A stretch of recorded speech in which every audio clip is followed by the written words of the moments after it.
composé de 4 temps. Un premier temps de lecture et de compréhension. Nous allons travailler sur un nouveau récit policier, comme nous l'avons entamé la semaine dernière. Une deuxième phase de travail sur les expressions imagées. Tu verras tout à l'heure, tu comprendras un petit peu mieux de quoi je parle. Enfin, un temps pour travailler donc sur le sens propre et le sens figuré. Et nous terminerons par une phase de dictée négociée. Alors les élèves de CE2, bien évidemment, restez avec nous. Plus on est ensemble à réfléchir, et mieux c'est. On continue. Alors, voici donc le texte sur lequel nous allons travailler aujourd'hui.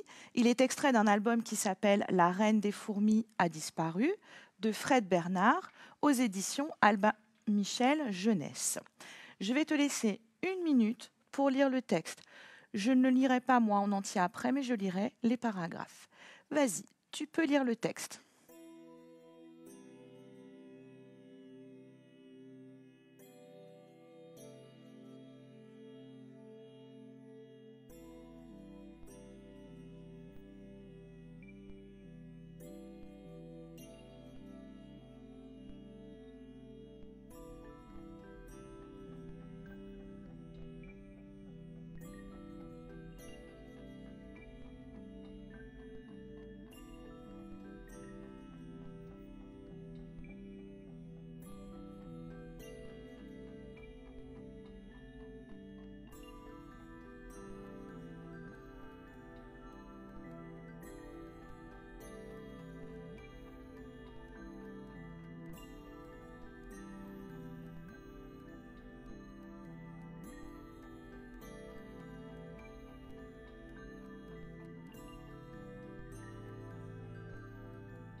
Alors, si tu n'as pas pu lire l'ensemble du texte, tu sais tout à fait que tu peux le retrouver sur le site lumni.fr dans les fiches de prolongement. Je vais te lire le premier paragraphe. On a enlevé notre reine. Ce cri résonne dans ma tête comme celle de milliers de fourmis, et il me semble qu'il hante encore les galeries de la fourmilière.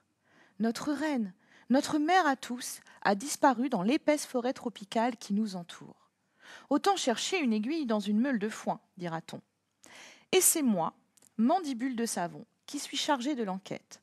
Je suis à la fois détective et représentant de la loi de la jungle au sein de la tribu des fourmis rouges. Où se déroule cette histoire? Très bien, dans la forêt tropicale. On nous explique que la reine des fourmis a disparu dans l'épaisse forêt tropicale. Continuons. Qui raconte cette histoire? Quel est son nom? Alors, qui raconte cette histoire? Quel est son nom? Tu as raison, c'est Mandibule de Savon. Donc, Mandibule de Savon, on va dire qu'il est le narrateur de cette histoire. C'est-à-dire que c'est lui qui raconte l'histoire. L'auteur fait parler le personnage. C'est pour ça que dans le texte, au niveau de ses désignations, tu vas le trouver sous la forme moi, Mandibule de Savon. Puisqu'il parle de lui, il utilise également le pronom je. Quels sont les métiers de Mandibule de Savon? Très bien. Il est détective et représentant de la loi. Deuxième paragraphe, je te le relis. Ma mission, mettre la patte sur celui ou celle qui a enlevé notre très chère reine pendant la nuit. Pour me seconder dans les recherches, on m'a confié un jeune assistant, élytre de lait, tout court. Pour le moment, le mystère est entier. Heureusement, un indice m'a déjà mis la puce à l'oreille. Il s'agit d'un poil. Un poil perdu par l'agresseur, sans nul doute. Je l'ai découvert dans la chambre de la reine, parmi les débris du plafond. Mais à qui peut bien appartenir ce poil? Comment se nomme l'assistant de Mandibule de Savon? Tu l'as trouvé? Très bien, il s'appelle élytre de lait. De quel indice disposent les enquêteurs? Alors, tu te souviens de l'indice, quand on trouve quelque chose qui nous permet de penser que quelqu'un a commis ici l'enlèvement de la reine? Oui, c'est le poil. l'indice. Alors, comme tu as pu le voir dans ce texte, l'auteur a fait le choix de travailler les mots, et notamment le nom des personnages, d'une façon particulière. Mandibule de savon. Dans ce prénom, je voudrais que tu retrouves une expression, quelque chose que tu connais déjà. Je t'écoute? Oui, très bien. Bulle de savon. Mais alors le début, là, mandibule, bulle de savon. Alors, les mandibules, ce sont les petits crochets ici que la fourmi a au bout de sa tête. C'est le nom scientifique de ces petits crochets. Ça s'appelle des mandibules. Ici, l'auteur a fait des recherches sur l'anatomie, c'est-à-dire sur le corps des insectes, et il s'en est servi pour pouvoir jouer avec les mots. Mandibule, bulle de savon. Mandibule de savon pour le prénom de notre détective. Faisons la même chose avec les litres de lait. Eh oui, quelle est l'expression que tu connais déjà dedans? Litre de lait. Mais alors, élytre, tout comme mandibule, c'est un mot que tu ne connais pas. Et pourtant, tu en as déjà vu des élytres.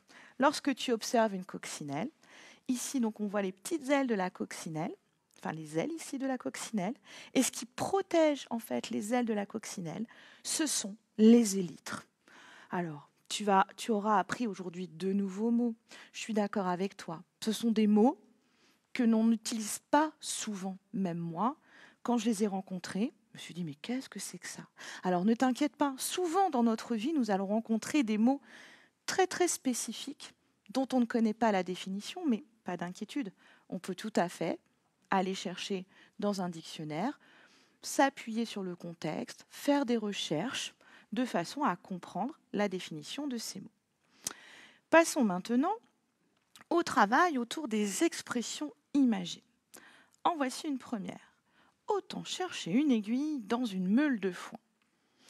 Qu'est-ce que cette expression peut vouloir dire? Imagine dans ta tête, autant chercher une aiguille dans une meule de foin. Mais là aussi, au regard de l'histoire que nous avons lue ensemble. Tu as raison. La recherche sera longue et difficile. On comprend bien dans notre histoire, suite à cette expression, que Mandibule va mettre un certain temps. Il va entamer un certain nombre de recherches pour trouver le coupable de l'enlèvement. En voici une autre. Mettre la patte, donc là c'est Mandibule qui parle, il dit qu'il voudrait mettre la patte sur celui ou celle qui a enlevé notre très chère reine pendant la nuit. Qu'est-ce que cela veut dire? Par quel mot, quelle autre expression je vais pouvoir la remplacer? Oui, tu as raison.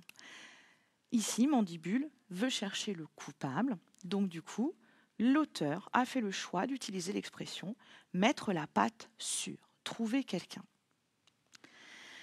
Un indice m'a déjà mis la puce à l'oreille. Alors peut-être que tu l'as déjà entendu cette expression. Quand quelque chose nous met la puce à l'oreille, oui, très bien, c'est qu'on a déjà une petite idée du coupable. Mandibule, tu te souviens de l'indice, c'était un poil.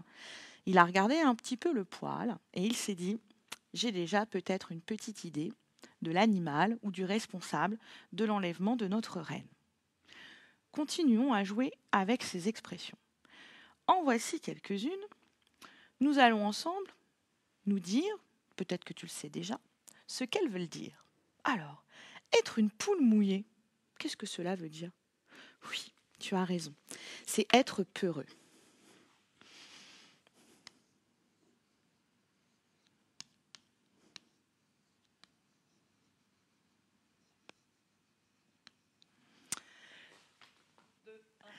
Tomber dans les pommes, c'est s'évanouir. S'évanouir.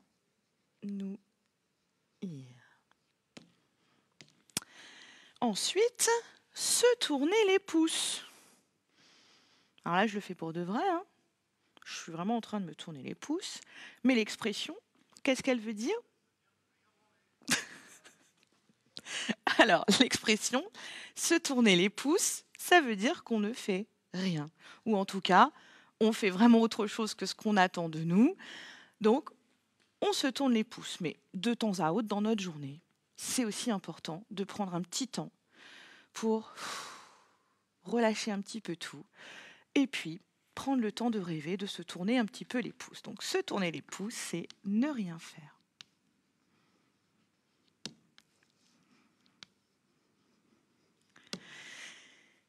Casser les pieds à quelqu'un. Alors ça, peut-être que tu l'as déjà entendu. Oui, très bien. C'est embêter quelqu'un.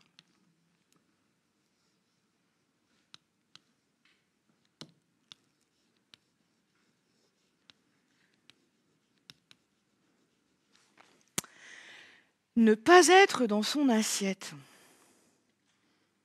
Eh oui, t'as raison. Le matin, parfois, on n'est pas du tout dans notre assiette. On n'a pas la forme. C'est ne pas être en forme.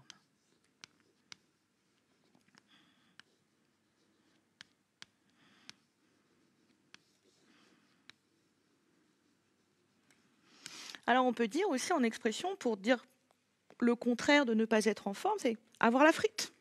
Ce matin, j'avais la frite. Je suis super bien, je suis en forme. Continuons. Alors, cette fois-ci, on avait déjà travaillé ensemble sur le sens des mots et les différents sens qu'ils pouvaient avoir en fonction du contexte et de la phrase. Ici, dans ces deux phrases, le mot dévore a un sens différent. Aminata dévore un gâteau au chocolat. Aminata dévore un livre. Alors, quel est le sens du verbe dévorer dans chacune des phrases? Tu réfléchis un petit peu. C'est bon? Alors, dans la première phrase, Aminata mange avidement tout le gâteau. Ça veut dire qu'elle va manger avec délice, avec beaucoup d'appétit. Tellement le gâteau est bon, elle va le manger tout en entier. Aminata dévore un livre. Qu'est-ce que cela veut dire? Aminata lit un livre avec beaucoup de plaisir. Elle éprouve énormément de plaisir en lisant ce livre. Du coup, elle n'arrive plus à s'arrêter.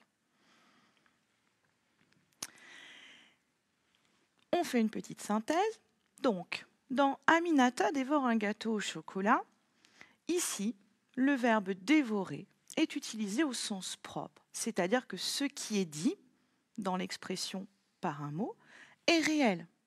Ici, Aminata dévore vraiment le gâteau. Elle mange tout le gâteau.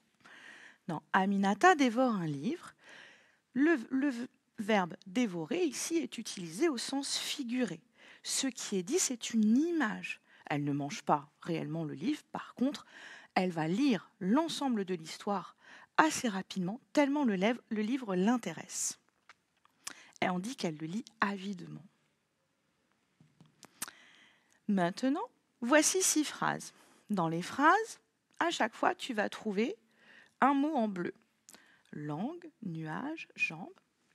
Nuage, jambe et langue. Je vais te demander de classer les phrases en réfléchissant au sens dans lequel est utilisé le mot. Est-ce que le mot est utilisé au sens propre, comme Aminata dévore un gâteau au chocolat, ou au sens figuré, Aminata dévore un livre? Je te laisse 30 secondes pour pouvoir réfléchir à cet exercice.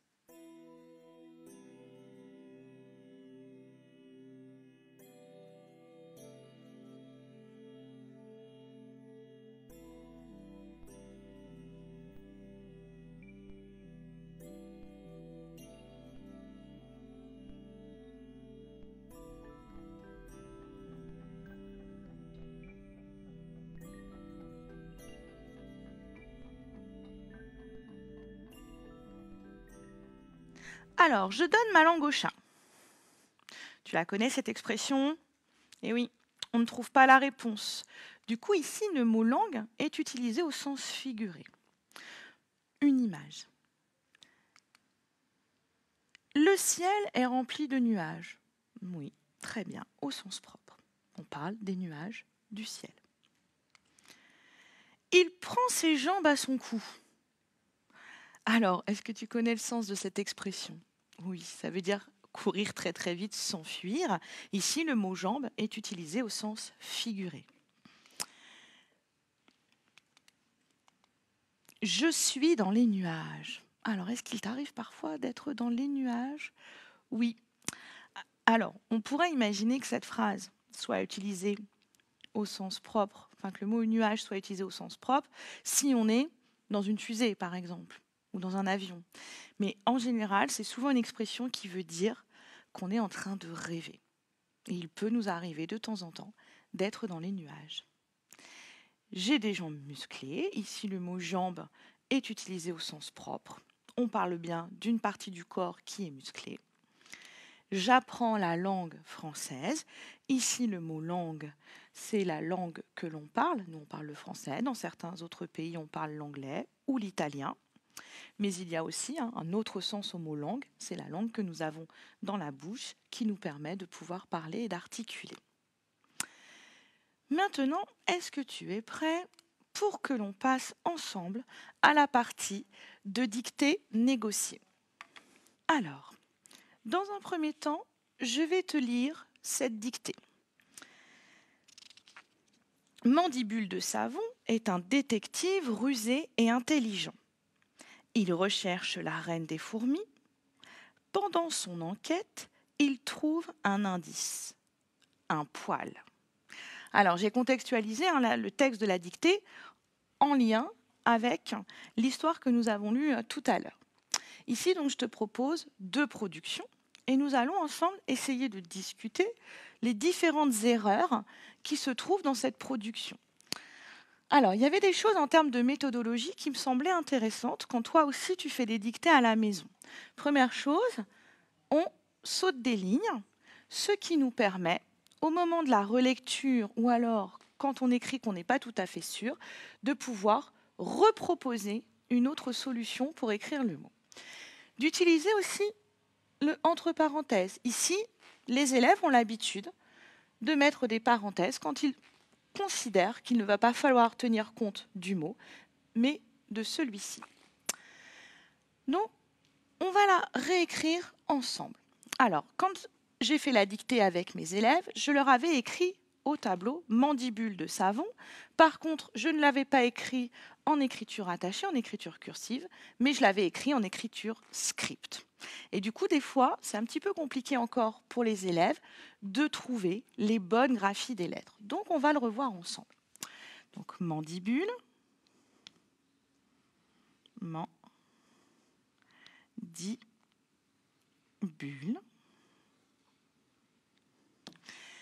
Alors, ici, c'est plutôt une erreur de graphie.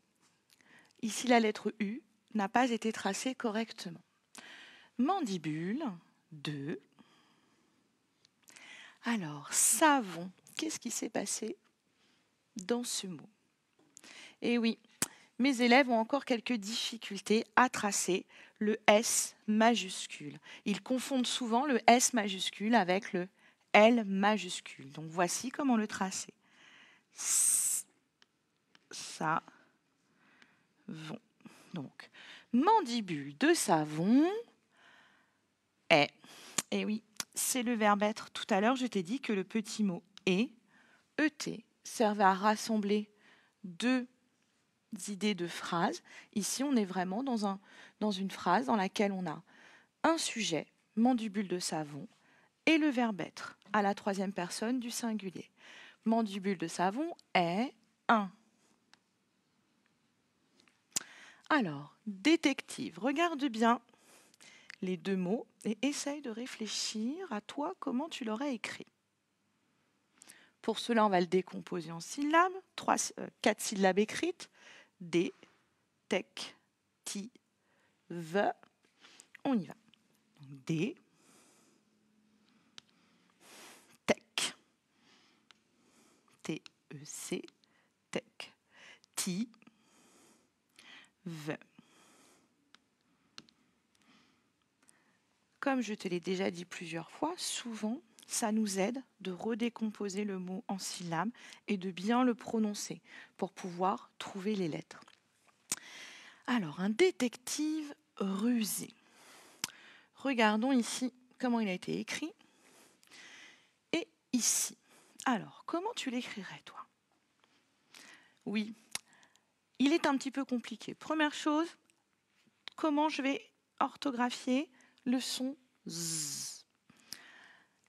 Il est bien orthographié ici. C'est bien un S que je vais mettre. Donc, rue, Z, le S entre deux voyelles, se dit Z. Ici, l'élève a mis un E. Est-ce que moi, je vais mettre un E? Non, tu as raison. Pourquoi? Rusé ici est un adjectif. Il s'accorde dans le groupe nominal un détective rusé avec le nom détective. Détective est un nom masculin. Rusé ne prendra pas d'E. Un détective rusé et, donc là, ET, le petit mot qui permet de relier deux idées, rusé et, alors, intelligent. Il est difficile ce mot-là. Plusieurs choses un petit peu complexes dans ce mot. Comment écrire le son 1? Il y a également un doublement de lettres. Et à la fin, comment écrire le son en? Ici, si je regarde ce qu'a écrit l'élève, un, T, li, gant. Alors, qu'est-ce qui se passe? Oui, tu as raison. Ici, donc, ça ne peut pas être, en tout cas, pas comme cela. D'accord? Si j'avais voulu vraiment écrire intelligent et que intelligent s'écrivait AN, il aurait fallu rajouter un E pour faire le son J. Mais dans intelligent, le phonème en s'écrit plutôt EN. Écrivons-le. Alors, intelligent. Un, IN, intelligent.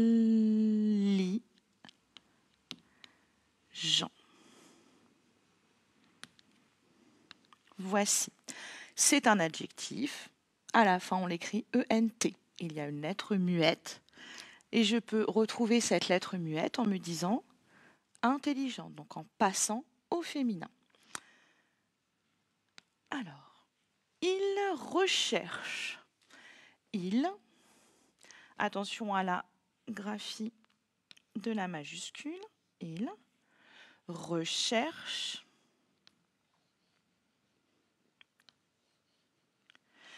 Alors ici, l'élève a rajouté l'accent, mais on n'en a pas besoin parce que le E et le R, dans ce mot-là, en fait, C-H-E-R, on le lit cher, vu qu'il est inclus dans le mot.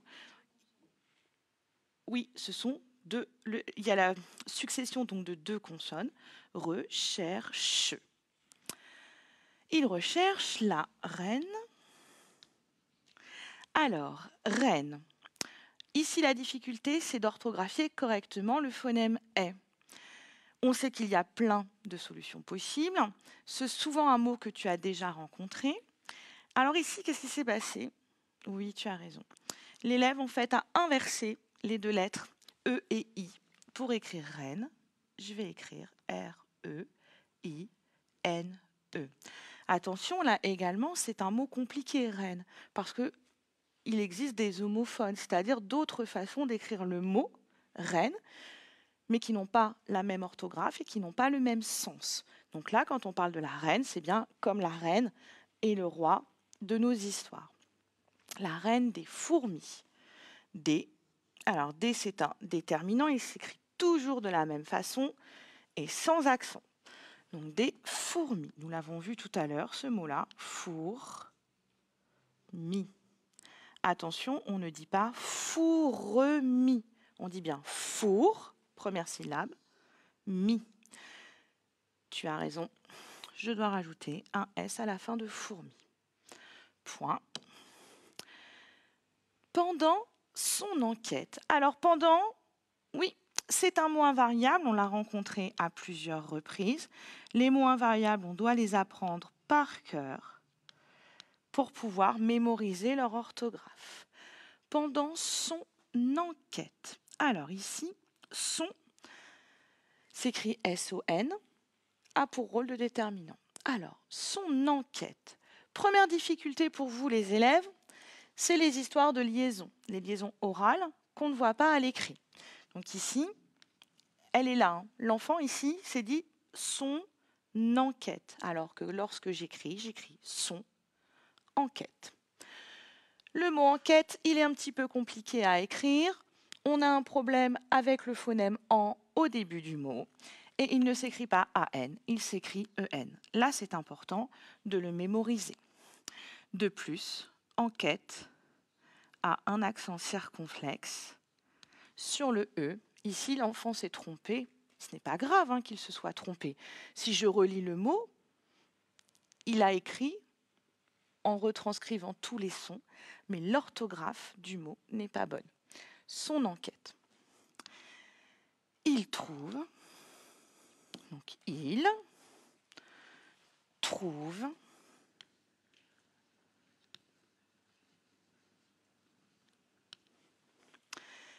trouve un. Alors, à nouveau ici, quand je le dis, je dis un indice. Quand je l'écris, j'écris un indice.